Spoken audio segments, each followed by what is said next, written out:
بسم اللہ الرحمن الرحیم۔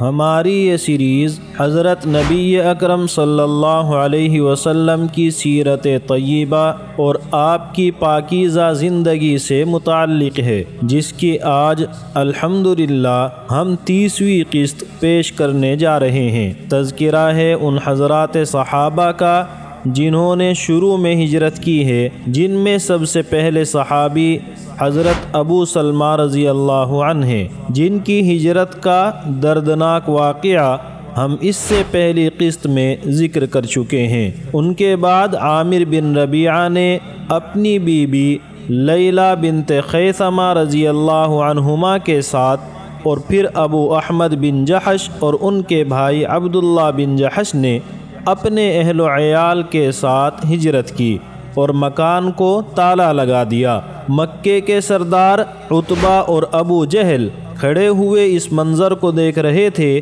کہ لوگ ایک ایک کر کے مکے سے ہجرت کر رہے ہیں، مکے کے مکان خالی اور ویران ہو رہے ہیں۔ یہ دیکھ کر عتبہ کا دل بھر آیا اور سانس بھر کر کہا کہ ہر مکان خواہ وہ کتنے ہی عرصے تک آباد رہے،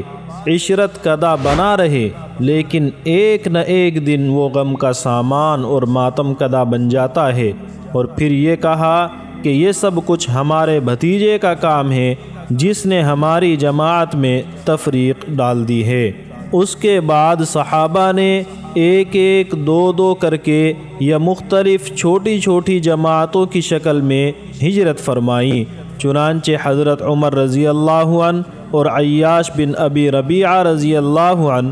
20 سواروں کے ساتھ ہجرت کے لیے روانہ ہوئے۔ ہشام ابن العاص نے بھی حضرت عمر رضی اللہ عنہ کے ساتھ ہجرت کا ارادہ کیا، لیکن قوم کے لوگ آڑے آ گئے اور ان کو ہجرت کرنے سے روک دیا۔ جب حضرت عمر اور عیاش بن ابی ربیعہ رضی اللہ عنہما مدینہ پہنچ گئے تو ابو جہل بن ہشام اور حارث بن ہشام، جو ابو جہل کے بھائی تھے، بعد میں مشرف باسلام ہوئے، دونوں مدینہ پہنچے اور جا کر یہ کہا کہ تیری ماں نے قسم کھائی ہے کہ جب تک تجھ کو نہ دیکھ لے گی اس وقت تک نہ سر میں کنگھی کرے گی اور نہ دھوپ سے سائے میں آئے گی۔ یہ سن کر عیاش کا دل بھر آیا اور ابو جہل کے ساتھ ہو لیے۔ ابو جہل نے راستے ہی سے عیاش کی مشکیں باندھ لی اور مکہ لا کر ایک عرصے تک قید میں رکھا اور طرح طرح کی تکلیفیں پہنچائی۔ اللہ کے رسول صلی اللہ علیہ وسلم صبح کی نماز میں قنوت پڑھتے اور ان کے لیے دعا فرماتے تھے، اے اللہ تو ولید، سلمہ اور عیاش کو مشرکین کے جور و ستم سے نجات عطا فرما۔ چنانچہ اللہ تعالیٰ نے نجات دی اور یہ حضرات چھوٹ کر مدینہ پہنچے۔ الغرض اس قسم کی رکاوٹوں کے باوجود ایک ایک دو دو چار چار کی شکل میں بہت سے صحابہ ہجرت کر کے مدینہ پہنچ گئے۔ وہاں یہ حضرات مدینے کے مسلمانوں کے مہمان تھے۔ مکے سے آئے ہوئے ان مہمانوں کا نام مہاجرین اور مدینہ منورہ کے باشندوں یعنی میزبانوں کا نام انصار مشہور ہوا۔ اب سن 14 نبوی شروع ہو چکا تھا۔ مکے میں صرف اللہ کے رسول صلی اللہ علیہ وسلم، ابو بکر صدیق رضی اللہ عنہ، سیدنا علی کرم اللہ وجہہ اور ان کے اہل و عیال اور خاندان کے افراد باقی رہ گئے تھے، یا چند نہایت ہی کمزور اور ضعیف صحابہ جو ہجرت کی طاقت نہ رکھتے تھے وہ باقی تھے، ورنہ تمام مسلمان مکے سے ہجرت کر کے مدینہ منورہ جا چکے تھے، اور مکے میں بہت سے گھر جن میں پہلے مسلمان آباد تھے اب خالی پڑے ہوئے تھے۔ اللہ کے رسول صلی اللہ علیہ وسلم نے ابھی تک ہجرت کا ارادہ نہیں فرمایا تھا، کیونکہ آپ اللہ کی اجازت اور حکم کے منتظر تھے۔ سیدنا ابو بکر صدیق رضی اللہ عنہ کو آپ نے اپنی ہمراہی کے لیے کہ سفر کے ساتھی ہوں گے روک لیا تھا۔ اسی طرح سیدنا علی رضی اللہ عنہ بھی آپ صلی اللہ علیہ وسلم کے حکم اور اجازت کی بنیاد پر رکے ہوئے تھے۔ دار الندوہ میں قریش کا اجتماع اور نبی اکرم صلی اللہ علیہ وسلم کے قتل کا مشورہ۔ دار الندوہ یہ کہیں مکے کے لوگوں کا پارلیمنٹ ہاؤس۔ مکے میں یہ پہلا مکان ہے جس کو اللہ کے رسول صلی اللہ علیہ وسلم کے جد اعلیٰ قصی بن کلاب نے خاص مشوروں ہی کے لیے خانہ کعبہ کے قریب تعمیر کیا تھا، جس میں قریش جمع ہو کر مشورے کیا کرتے تھے۔ قصی بن کلاب کے بعد یہ مکان بنی عبد الدار کے قبضے میں آیا اور ان سے حکیم بن حزام نے خریدا، جو بعد میں مشرف باسلام ہوئے، اور حضرت معاویہ رضی اللہ عنہ کے زمانہ خلافت میں حکیم بن حزام نے یہ مکان 1,00,000 درہم میں فروخت کیا۔ بعض احباب نے انہیں برا بھلا کہا کہ باپ داداؤں کی عزت اور بزرگی کی ایک نشانی کو تم نے اپنے ہاتھ سے ضائع کر دیا۔ حکیم رضی اللہ عنہ نے بڑی ہی حکمت کے ساتھ جواب دیا، خدا کی قسم ساری بزرگیاں اور شرف ختم ہو گئے سوائے تقوی اور پرہیزگاری کے۔ اللہ کی قسم میں نے یہ مکان زمانے جاہلیت میں ایک شراب کی مشق دے کر خریدا تھا اور اب 1,00,000 درہم میں فروخت کیا ہے، اور میں تم کو گواہ بناتا ہوں کہ یہ 1,00,000 سب کے سب اللہ کے راستے میں دیتا ہوں، بتلاؤ اس میں کیا نقصان ہے۔ دار الندوہ کی وہ عمارت اب مسجد حرام کا حصہ ہے۔ الغرض قریش نے جب یہ دیکھا کہ صحابہ آہستہ آہستہ ہجرت کر کے مدینہ چلے گئے اور اللہ کے رسول صلی اللہ علیہ وسلم بھی آج کل میں جانے والے ہیں، اب مدینے میں ایک خاصی تعداد مسلمانوں کی فراہم ہو چکی ہے جس کی طاقت اور خطرے سے انکار نہیں کیا جا سکتا، تو ان کو اپنے مستقبل کی فکر ہوئی اور صاف نظر آنے لگا کہ اگر ابھی کوئی مضبوط اور ٹھوس قدم نہ اٹھایا گیا تو نہ صرف یہ کہ ہماری عزت مٹی میں ملے گی بلکہ زندگی بھی مشکل میں پڑ جائے گی۔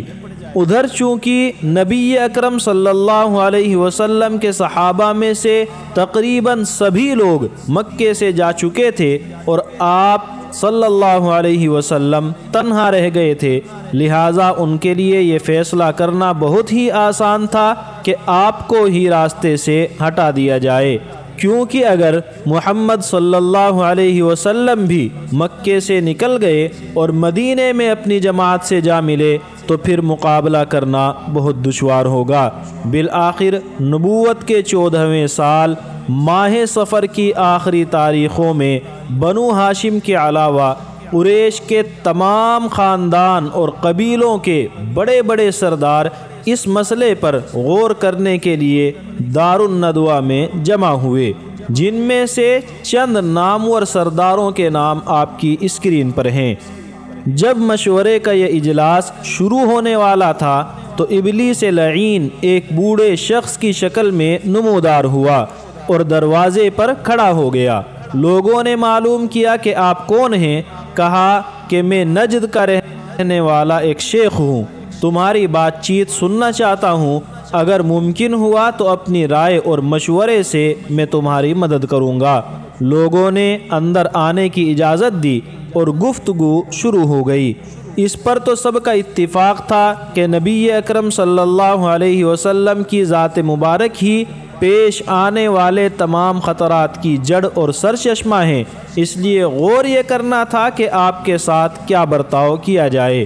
ایک شخص نے کہا کہ محمد کو پکڑ کر زنجیروں سے جکڑ دو اور ایک کوٹھری میں بند کر دو کہ وہیں جسمانی تکلیف اور بھوک پیاس سے ہلاک ہو جائیں۔ اس نجدی شیخ یعنی شیطان نے کہا کہ یہ رائے اچھی نہیں، کیونکہ اس کے رشتہ دار اور اس کے فالوورز اور پیرو سن کر اس کے چھڑانے کی کوشش کریں گے اور فساد بڑھ جائے گا۔ دوسرے شخص نے اپنی رائے اس طرح بیان کی کہ محمد کو مکے سے جلا وطن کر دو اور پھر مکے میں داخل نہ ہونے دو۔ نجدی شیخ نے کہا کہ یہ رائے تو بالکل ہی غلط ہے، کیا تم کو معلوم نہیں کہ اس کے کلام میں کتنی شیرینی اور مٹھاس ہے، کیسے دلوں پر چھا جاتا ہے، اگر ان کو یہاں سے نکال دیا تو ممکن ہے کہ دوسرے شہر کے لوگ ان کا کلام سن کر ان پر ایمان لے آئیں اور پھر سب مل کر ہم پر حملہ آور ہوں۔ غرض اس طرح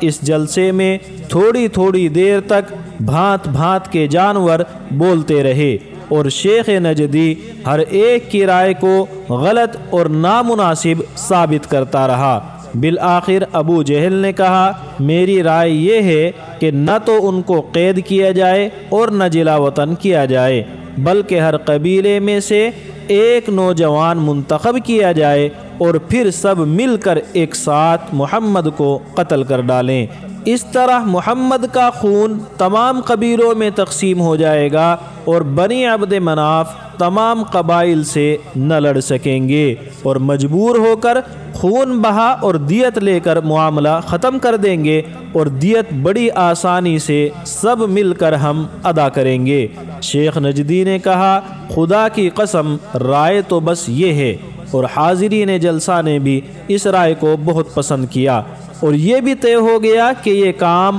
آج اسی رات میں انجام دیا جائے۔ ادھر جلسہ ختم ہوا، ادھر جبریل امین وحی لے کر اللہ کے رسول صلی اللہ علیہ وسلم کی خدمت میں حاضر ہو گئے اور قرآن کریم کی یہ آیت آپ کو سنائی، اور یاد کرو جس وقت کافر تدبیریں کر رہے تھے کہ آپ کو قید کر دیں یا قتل کر ڈالیں یا نکال دیں، اور طرح طرح کی چالیں چل رہے تھے، اور اللہ بھی تدبیر کر رہا تھا، اور اللہ بہترین تدبیر فرمانے والے ہیں۔ جبریل امین نے اس تمام واقعے سے آپ کو مطلع کیا اور اللہ کی طرف سے آپ کو مدینہ ہجرت کی اجازت کا پیغام پہنچایا، اور یہ دعا سکھائی کہ اے پروردگار مجھے اچھی طرح وہاں پہنچا دے اور اچھی طرح مجھے یہاں سے نکالنا، اور اپنے پاس سے مجھ کو ایک حکومت اور نصرت عطا فرما۔ حضرت علی کرم اللہ وجہہ سے مروی ہے کہ نبی اکرم صلی اللہ علیہ وسلم نے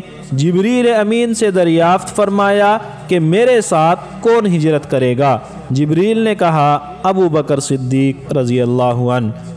الغرض اللہ کے رسول صلی اللہ علیہ وسلم کو اللہ تعالیٰ کی طرف سے ہجرت کا حکم مل گیا، تو آپ ٹھیک دوپہر کے وقت جب کہ سب لوگ گرمی کے موسم میں دھوپ اور لو سے بچنے کے لیے اپنے اپنے گھروں میں ہوتے ہیں اور راستے آنے جانے والوں سے خالی ہوتے ہیں، اس وقت سیدنا ابو بکر صدیق رضی اللہ عنہ کے مکان پر پہنچے۔ چونکہ آپ صلی اللہ علیہ وسلم معمول کے خلاف دوپہر کے وقت تشریف لے گئے تھے، لہذا ابو بکر صدیق رضی اللہ عنہ کو فوراً شبہ ہوا کہ ضرور ہجرت کا حکم نازل ہو گیا ہے۔ آپ صلی اللہ علیہ وسلم نے پہلے معلوم فرمایا کہ گھر میں کوئی غیر آدمی تو نہیں ہے۔ جب اطمینان ہو گیا کہ سیدنا ابو بکر صدیق رضی اللہ عنہ اور ان کی دونوں بیٹیوں اسماء اور عائشہ رضی اللہ عنہما کے علاوہ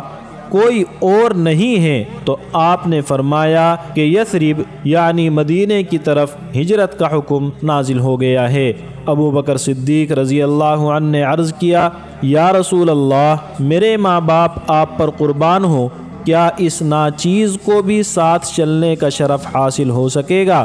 آپ نے فرمایا ہاں۔ یہ سن کر خوشی کے مارے سیدنا ابو بکر صدیق رضی اللہ عنہ کے آنسو ٹپ ٹپ گرنے لگے۔ حضرت عائشہ رضی اللہ عنہا فرماتی ہیں کہ اس سے پہلے مجھے اندازہ بھی نہ تھا کہ خوشی سے بھی کوئی رونے لگتا ہے۔ ابو بکر صدیق رضی اللہ عنہ نے پہلے ہی سے ہجرت کے اس سفر کے لیے 2 اونٹنیاں تیار کر رکھی تھی، جن کی خوب دیکھ بھال کی۔ عرض کیا، یا رسول اللہ، میرے ماں باپ آپ پر قربان ہوں، ان میں سے جس کو پسند فرمائیں وہ میری طرف سے آپ کے لیے ہدیہ ہے۔ آپ نے فرمایا، میں بغیر قیمت کے نہ لوں گا۔ ابو بکر نے عرض کیا کہ بہتر ہے، اگر آپ قیمت دے کر لینا چاہتے ہیں قیمتاً لے لیں، مطلب یہ کہ میری ذاتی خواہش کچھ بھی نہیں، میری ہر خواہش آپ کے اشارے کے تابع ہے۔ اس جگہ بعض لوگوں کو یہ شبہ پیش آتا ہے کہ صدیق اکبر نے اس اونٹنی کی قیمت سے کہیں زیادہ آپ کی ذات بابرکات پر خرچ کیا ہے، اور آپ نے ہمیشہ اس کو خوشی خوشی قبول فرمایا ہے۔ چنانچہ بخاری میں ہے کہ جس قدر ابو بکر نے اپنی جان اور مال سے مجھ پر احسان کیا اتنا کسی نے نہیں کیا۔ اور ترمذی میں ہے کہ جس شخص نے میرے ساتھ جو احسان کیا ہے میں نے اس کا بدلہ دے دیا سوائے ابو بکر کے کہ ان کے احسانات کا بدلہ قیامت کے دن اللہ ہی دے گا۔ اس لیے یہ سوال ذہن میں آتا ہے کہ اس وقت آپ نے اونٹنی کی قیمت دینے میں کیوں اصرار فرمایا؟ تو اس کی وجہ یہ ہے کہ ہجرت ایک عظیم عبادت ہے جس کو حق تعالیٰ نے ایمان کے بعد ذکر فرمایا ہے، اس لیے آپ اس عظیم عبادت میں کسی کو شریک نہیں کرنا چاہتے تھے۔ آپ یہ چاہتے تھے کہ خدا کی راہ میں ہجرت صرف اپنی ہی جان اور مال سے ہو۔